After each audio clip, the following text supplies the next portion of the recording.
जयपुर से ये खबर है, जहां पर जेईसीसी में मुख्यमंत्री भजनलाल शर्मा ने 4 दिवसीय अंतर्राष्ट्रीय प्रदर्शनी इंडिया स्टोन मार्ट 2026 का औपचारिक उद्घाटन किया है। इस अवसर पर मुख्यमंत्री ने कहा कि राजस्थान का स्टोन उद्योग न केवल प्रदेश बल्कि देश की अर्थव्यवस्था को मजबूती दे रहा है। करीब 25,000 वर्ग मीटर में फैली इस भव्य प्रदर्शनी में 539 स्टॉल लगाए गए हैं, जहां पर 20 से अधिक देशों से खरीदार आए हैं। वहीं इस कार्यक्रम में आर्किटेक्ट और उद्योग विशेषज्ञों ने भी भाग लिया। प्रदर्शनी में माइनिंग से लेकर processing, design, machinery, green technology और एक्सपोर्ट तक स्टोन उद्योग के सभी पहलुओं पर चर्चा हो रही है। साथ ही इंडिया स्टोन मार्ट 2026 को राजस्थान को वैश्विक स्टोन हब के रूप में स्थापित करने की दिशा में एक महत्वपूर्ण कदम माना जा रहा है। नई उद्योग नीति के माध्यम से हमने कहा है कि जब तक हमारा श्रमिक का उद्धार नहीं होगा, जो उसकी पहचान बनाता है, जो उसमें मेहनत करता है, आपने उदाहरण दिए हैं, कई मंदिरों के देखे हैं आपने, किस तरह की हमारी उनकी पहचान है।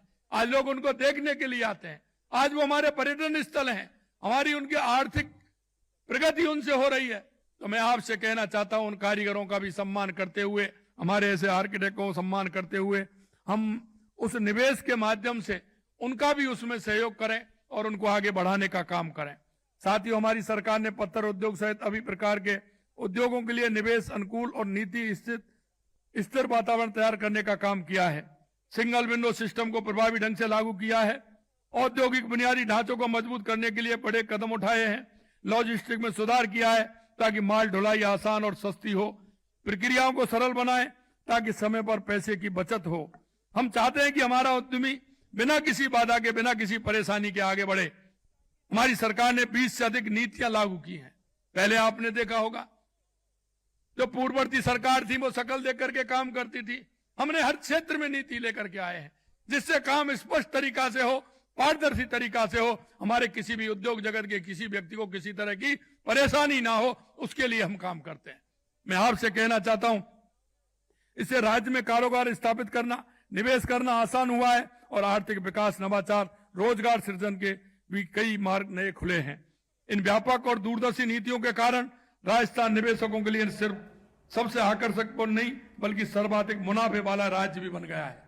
नई उद्योग नीति चतुर्थ श्रेणी भर्ती में पारदर्शिता बढ़ाते हुए बोर्ड ने बड़ा कदम उठाया है और अब 2 गुना चयनित अभ्यर्थियों की OMR शीट ऑनलाइन उपलब्ध होगी, जिसे कोई भी देख सकेगा। बोर्ड ने रिवाइज परिणाम जारी करने का निर्णय लिया है, जो पहले दिन की दूसरी पारी को लेकर उठाए सवालों के बाद आया। बोर्ड अध्यक्ष ने सच बेधड़क से बातचीत में कहा कि रिवाइज परिणाम का असर सीमित होगा और इसे जल्दी जारी कर दिया जाएगा। OMR घोटाला जो है चर्चा का विषय रहा। इस बीच कर्मचारी चयन बोर्ड ने नवाचार किया और जो अभ्यर्थियों की 4th ग्रेड की जिनका सिलेक्शन हुआ है उनकी OMR है वो जो है ऑनलाइन कर दी गई है। उस जो OMR है उसको कोई भी व्यक्ति देख सकता है। पारदर्शिता बढ़ाने की दिशा में ये बड़ा कदम है। हमारे साथ बात करने के लिए बोर्ड अध्यक्ष मौजूद हैं। सर, नवाचार किया है, किस तरह का प्रभाव देखने को मिलेगा? देखिए, ये हर एक कैंडिडेट की उत्सुकता होती है कि जो मैंने OMR शीट भरी थी वो वैसी की वैसी स्कैन हुई है या और किसी की OMR स्कैन तो नहीं हो गई। और अक्सर हमको RTI बच्चों की आती थी कि मेरे को अपनी OMR शीट दोबारा चेक करनी है कि उसमें कोई गड़बड़ तो नहीं हुई। और ये तो एक बात। दूसरी बात, अक्सर बहुत से कैंडिडेट्स ये शक करते हैं कि जो दूसरे बच्चों की OMR शीट है वो उन्होंने भरवा दी हो गई होगी, भर गई होगी, या फिर बैकडोर भर दी गई होगी, या जो बच्चे टॉप आए हैं उनके नंबर को चेंज कर दिए गए होंगे। तो ये सब कई बार अक्सर ये कौतूहलता हर एक बच्चे के दिमाग में होती है। सर, क्योंकि चतुर्थ श्रेणी भर्ती में सवाल को लेकर एक विवाद था, आपके पास भी शिकायत पहुंची थी, हम भी लगातार उस मुद्दे को उठा रहे थे और आपके संज्ञान में ये मुद्दा आया, तुरंत आपने इस मामले पर एक्शन लिया। क्या कुछ अब इस मामले में चल रहा है? देखिए, दूसरी पारी का एक सवाल था 108 नंबर का, जिसके अंदर उसका जो ऑप्शन था वो गलत प्रिंट हो गया था और टाइपोग्राफिकल एरर थी और गंभीर एरर है, इसमें कोई डाउट नहीं है। उसके लिए we are responsible and I am responsible, क्योंकि चाहे किसी ने भी गलती की हो, जिम्मेवारी अध्यक्ष की होती है।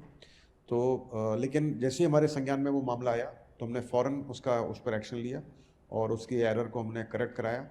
और उसके बाद फिर एरर करेक्ट करने के बाद में उसमें नेचुरली जब एरर करेक्ट होगा तो उस पर रिजल्ट पर असर पड़ेगा, लेकिन असर बहुत बड़ा असर नहीं होगा। सिर्फ ज़्यादातर चूँकि ये इसमें परसेंटाइल, इक्वी परसेंटाइल वाला जो फॉर्मूला अपन इस्तेमाल कर रहे हैं, तो सिर्फ और सिर्फ जो उस पारी है उस पर इसका असर होगा, और वो भी सिर्फ उनके लिए जो बच्चे बॉर्डर लाइन केसेज हैं, जिन्होंने उसका क्वेश्चन को सॉल्व किया होगा, उन पर असर पड़ेगा।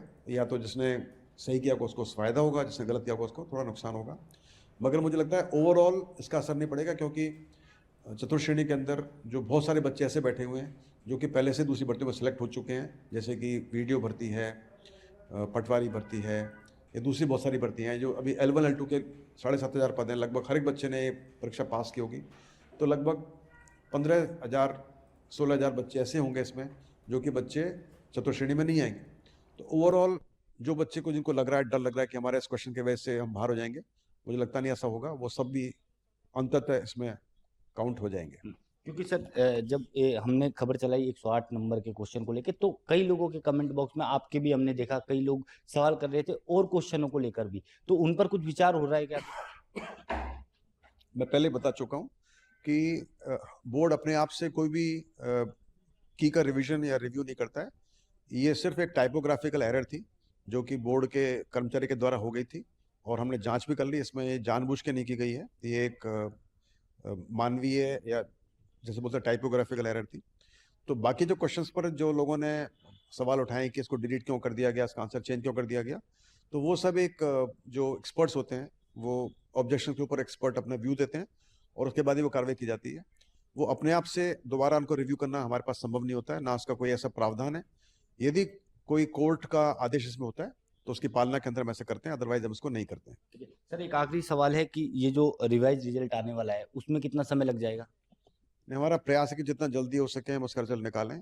कोशिश करते हैं कल निकल पाए, और किसी वजह से कल नहीं हो पाए तो शायद फिर 10 एक दिन और लग सकते हैं, लेकिन कल का हमारा प्रयास है। ठीक है, तो ये थे हमारे साथ राजस्थान कर्मचारी चयन बोर्ड के अध्यक्ष, जिन्होंने तमाम मुद्दों पर बातचीत की। सहयोगी सुनील के साथ मैं कुणाल भटनागर, सच बेधड़क जयपुर।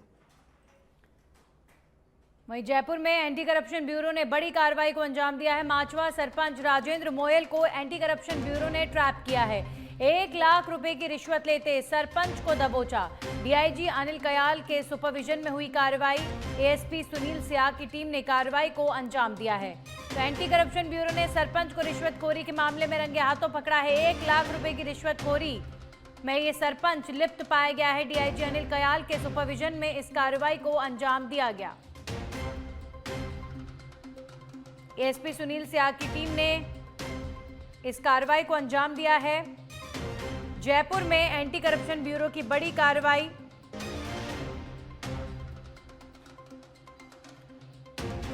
माचवा सरपंच राजेंद्र मोयल को एंटी करप्शन ब्यूरो ने ट्रैप किया है और 1 लाख रुपए की रिश्वतखोरी के मामले में पकड़ा गया है।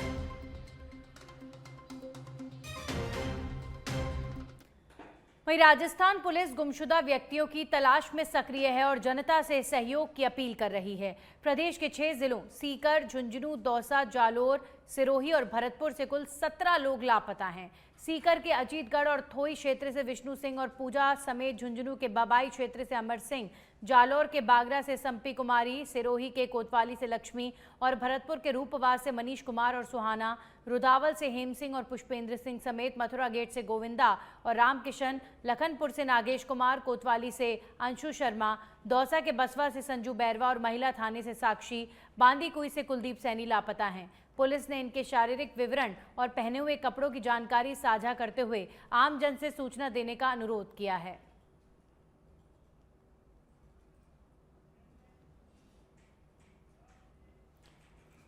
जयपुर यातायात पुलिस ने स्टैच्यू सर्कल से पोलो सर्कल और पोलो सर्कल से विधानसभा टी पॉइंट तक रोड के दोनों तरफ पूरी तरह नो पार्किंग घोषित कर दिया है।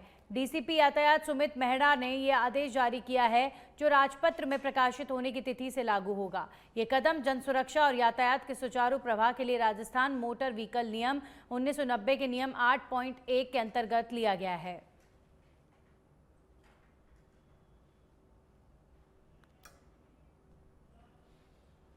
रायसिंह नगर से बड़ी खबर है, जहां पर भूमाफिया के खिलाफ नगर पालिका प्रशासन की आज सुबह बड़ी कार्रवाई देखने को मिली।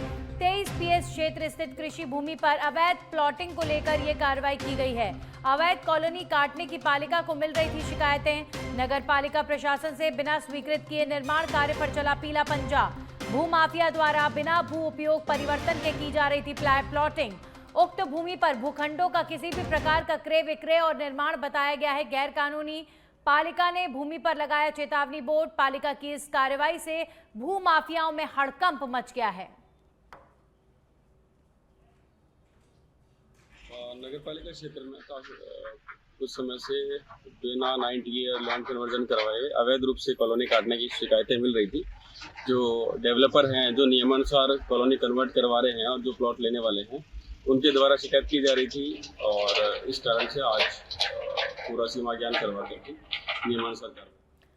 वहीं बीकानेर रेंज स्पेशल टीम ने बड़ी कार्रवाई करते हुए चावल के कट्टों में छिपी अवैध शराब जब्त की है। साथ ही अंतर्राज्यीय तस्करों को गिरफ्तार किया गया।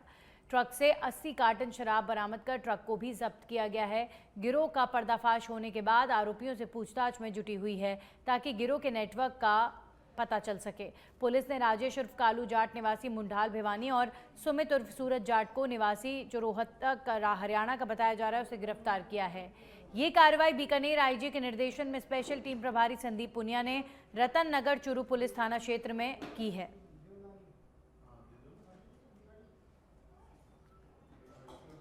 बीकानेर से खबर है जहां पर खेजड़ी बचाओ महापड़ाव का चौथा दिन है। मंत्री के विश्नोई पहुंचे हैं अनशन स्थल पर। अनशनकारियों की तबीयत यहां पर बिगड़ती हुई नजर आ रही है। एक के बाद एक अनशनकारियों की तबीयत बिगड़ रही है। मुख्यमंत्री भजनलाल शर्मा मामले को लेकर अब गंभीर होते नजर आ रहे हैं। मंत्री विश्नोई को भेजा बीकानेर वार्ता के लिए। पर्यावरण संघर्ष समिति के संयोजक परसाराम विश्नोई ने कहा है कि सरकार हमें लिखित में आश्वासन दे, फिर आगे कोई विचार करेंगे। आंदोलन में संत सच्चिदानंद महाराज की तबीयत खराब हो गई है। महाराज को अस्थायी रूप से इलाज के लिए अस्पताल में पहुंचाया गया है, लेकिन अभी फिलहाल अनशन लगातार जारी है। मुख्यमंत्री भजनलाल शर्मा लगातार नजर बनाए हुए हैं। मंत्री के विश्नोई मुख्यमंत्री का संदेश लेकर पहुंचे हैं वार्ता करने के लिए।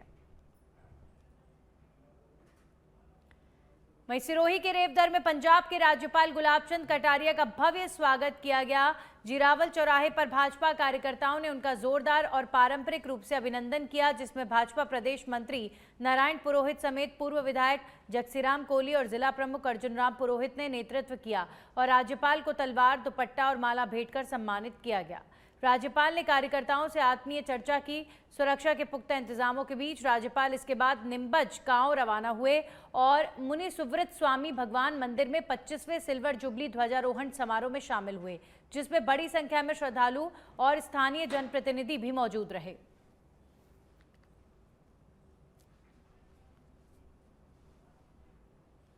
खबरों में आगे बढ़ेंगे। बांसवाड़ा जिले के कलिंजरा थाना क्षेत्र में एक दर्दनाक हादसा हुआ, जिसमें जल्दा निवासी कल्पेश की बाइक अनियंत्रित होकर नहर में गिर गई और वो डूबने से मौके पर ही उनकी मौत हो गई। नहर में पानी भरा होने के कारण बाहर ये व्यक्ति नहीं निकल सका। घटना की सूचना पर स्थानीय लोग और पुलिस मौके पर पहुंचे और शव को बाहर निकालकर मोर्चरी में रखवाया गया है। परिजनों ने हादसे को संदेहपूर्ण बताते हुए हत्या की आशंका जताई और पुलिस को लिखित रिपोर्ट सौंप दी गई है। पुलिस मामले की जांच कर रही है और हादसे या फिर किसी साजिश की सच्चाई सामने अब पुलिस लाने की कोशिश में जुटी हुई है। ये क्या जल्दा से जब शाम को निकला 5 बजे उसके फादर को देख के, कल्पेश उसका नाम था और जामुरी उसने शादी की जी, तो उसके ससुराल के वहाँ जा रहा था। लगभग वो 5 बजे निकला तो 8-9 बजे तक उसके ससुर ने राय देखी, मेरे वो वहाँ पहुँचा नहीं जी। सुबह लगभग 5 बजे लोग घूमने निकले, तब देखा कहीं कोई कैनाल में एक्सीडेंट हुआ और गाड़ी पड़ी जी। वहाँ जाके देखा तो वो एक्सीडेंट में अंदर पानी था। अलवर की खेड़ली नगर पालिका में स्वच्छ खेड़ली सुंदर खेड़ली के अभियान के तहत गांधी पार्क का सौंदर्यकरण चल रहा है। करीब 9.5 लाख रुपए की लागत से बने इस पार्क में झूले, खेलकूद के साधन और पक्षी घर भी शामिल हैं, जो आसपास की किसी भी नगर पालिका में नहीं हैं। पहले दयनीय हालत में रहे गांधी पार्क में अब सुबह सुबह शाम महिलाओं का और बच्चों का जमावड़ा नजर आता है। नगर पालिका ईओ नरसी मीणा ने बताया कि विधायक रमेश खींची के सहयोग से कस्बे के और भी विकास कार्य शुरू किए जा रहे हैं। अभी फिलहाल एक तो उसका जो गेट की जो पट्टिकाएं टूटी हुई थी और उसकी दीवार चारों तरफ से क्षतिग्रस्त हो गई थी, उसका हमने दोबारा से रिपेयर करके कलर पेंट करवा दिया है और गेट भी हमने दूसरा बनवा दिया। उसका गेट के जो हैं बोर्ड वो भी दूसरे बनवा दिए। साथ ही अब पार्क में जो है एक पक्षी घर भी बनाया ताकि पक्षियों के लिए भी एक रैन बसेरा उनका हो जाए। उसके लिए भी हमने एक करीब 9 लाख 9.5 लाख रुपए की लागत का एक पक्षी घर बनाया है। खेड़ी कस्बा नगर पालिका के प्रयासों से अब सौंदर्यकरण के रूप में भी पहचान बनाने लगा है।